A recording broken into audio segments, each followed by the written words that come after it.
Did you know that one aircraft manufacturer saved over $1.6 billion in maintenance costs by implementing RCM principles? This revolutionary approach to maintenance has transformed industries worldwide. Organizations struggle with balancing maintenance costs and equipment reliability. Many waste resources on unnecessary maintenance while missing critical failure modes that lead to catastrophic breakdowns. Without structured reliability analysis, companies operate in a constant state of uncertainty about their asset health. Maintenance engineers and reliability professionals often feel overwhelmed by complex equipment failures and increasing reliability demands. They struggle to justify maintenance decisions, optimize maintenance intervals, and implement effective reliability strategies. This leads to reactive maintenance cultures and missed improvement opportunities.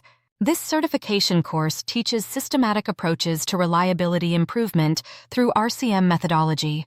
From failure mode analysis to maintenance strategy optimization, participants learn to make data-driven decisions that balance cost and reliability.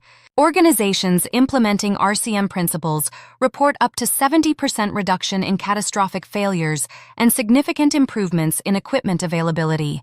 Maintenance becomes more focused and effective, while costs decrease through elimination of unnecessary tasks. The systematic approach creates a reliability-focused culture throughout the organization. For professionals, this certification provides advanced skills in reliability analysis and improvement. Career opportunities expand as they become experts in modern reliability techniques. Teams become more proactive and analytical in their approach to maintenance. Don't let unreliable equipment impact your operations. Join leading reliability professionals who are transforming maintenance through RCM principles. Enroll now to become a certified RCM professional. Transform your approach to equipment reliability.